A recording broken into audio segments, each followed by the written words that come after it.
গরু, খাসি, মুরগি সবকিছুতে বিরিয়ানি রান্না করে খেয়েছি, কিন্তু মাছের মাথা দিয়ে তো কখনো বিরিয়ানি রান্না করে খাইনি। তাই আজকে আমার মাথায় চলে আসলো আমি মাছের মাথা দিয়ে বিরিয়ানি রান্না করে খাবো। ফ্রিজে বড় একটা রুই মাছের মাথা ছিল, বের করে এই যে মাথাটা আগে ভালোভাবে আমি হলুদ লবণ দিয়ে মাখিয়ে ভেজে নিচ্ছি। এখন বিরিয়ানি রান্না করে মশলাটা রেডি করে নিচ্ছি। এখানে পেঁয়াজ, রসুন, জিরা, তারপরে হচ্ছে গোলমরিচ আর লবঙ্গ, একটু মরিচের গুঁড়া আর লবণ দিয়ে ভালোভাবে এটা ব্লেন্ড করে রেখে দেবো আলাদা করে। মরিচের গুঁড়া দিয়েছি যেন কালারটা ভালো আসে, এজন্য এখানে কিন্তু আমি কোনো হলুদের গুঁড়া ব্যবহার করব না। তো কড়াইতে এখন বেশি করে তেল দিয়ে আরো একটু বেশি করে পেঁয়াজ দিয়েছি। পেঁয়াজটা একটু নেড়ে চেড়ে নরম করে নিয়ে তারপরে সে বাটা মশলাটা দিয়ে এখন ভালোভাবে মশলাটা কষিয়ে নেব। মশলাটা যখন কষাতে কষাতে ঘিরান চলে এসেছে তখন আমি মাছের মাথাটা দিয়ে আরো ভালো করে কষিয়ে নিচ্ছি। মাছের মাথাটা কিন্তু ভালোই বড় আছে, ক্যামেরায় হয়তো ছোট দেখা যাচ্ছে। তো মাথাটা যদি ভালোভাবে মশলা দিয়ে আমি কষিয়ে না নিই, এর ভিতরে কোনো মশলা না ঢুকলে খেতে মজা লাগবে না। এই জন্য আমি 60% মতো মাথাটা রান্না করে নিলাম। 1 কাপ পরিমাণ আমি চিনি গুঁড়া পোলাও চাল নিয়েছি, এটা আমি ধুয়ে মাথাটা যতক্ষণ রান্না না হয় ততক্ষণ পর্যন্ত ভিজিয়ে রাখবো। পোলাও বলেন, বিরিয়ানি বলেন, এটা রান্না করার আগে যদি চালটা ভিজিয়ে রাখা হয় তাহলে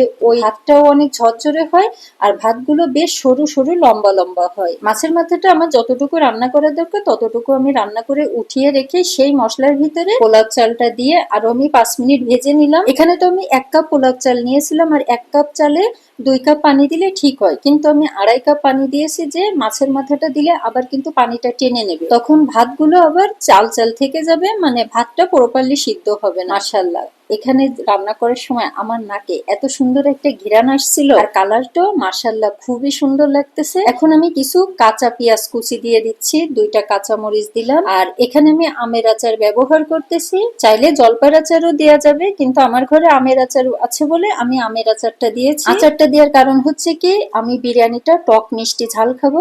এই তো এখন আমি 1 চামচ পরিমাণ লাল চিনিও দিয়ে দিলাম। এখন সবকিছু দেওয়ার পরে আরেকটু ভালোভাবে নেড়ে চেড়ে দিচ্ছি। তারপর ঢাকনা দিয়ে ঢেকে এটা আমি লো আঁচে রেখে গোসল করতে চলে গিয়েছিলাম, কারণ আমি দুপুরে খাবো রান্না করতে করতে ঘেমে গিয়েছি। আর যেহেতু একটা আমার প্রিয় জিনিস রান্না করেছি, আরো একদম নতুন একটা জিনিস রান্না করেছি, তাই সুন্দর করে একটু সেজে গুজেও এসেছি। মাশাআল্লাহ, দেখেন আমার বিরিয়ানিটা কত সুন্দর ঝরঝরে হয়েছে। আর মাছের মাথাটা তো আমি হাত দিয়েও উঠাতে পারছিলাম না, খুন্তি দিয়েও উঠাতে পারছিলাম না, পরে খুন্তি দিয়ে আস্তে করে আমি উঠিয়ে রাখলাম যেন মাথাটা ভেঙে না যায়। রান্নাটা এত সুন্দর হয়েছে, ভাতগুলো ঠিকঠাক মতো সিদ্ধ হয়েছে, মাছের মাথাও কিন্তু ভেঙে যায়নি, যেমন মাথা তেমনই আছে।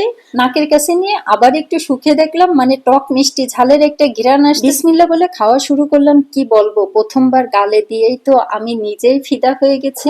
খুব মজা হয়েছে, নিজে রান্না করছি বলেই কিন্তু বলছি না, এটা খেতে একদম অসাধারণ হয়েছে। রেসিপিটা ভালো লাগলে একটা শেয়ার করে সবাইকে নতুন রেসিপি দেখার সুযোগ করে দেবেন। ভালো থাকবেন সবাই, দেখা হবে নেক্সট ভিডিওতে। সেই পর্যন্ত আল্লাহ হাফেজ।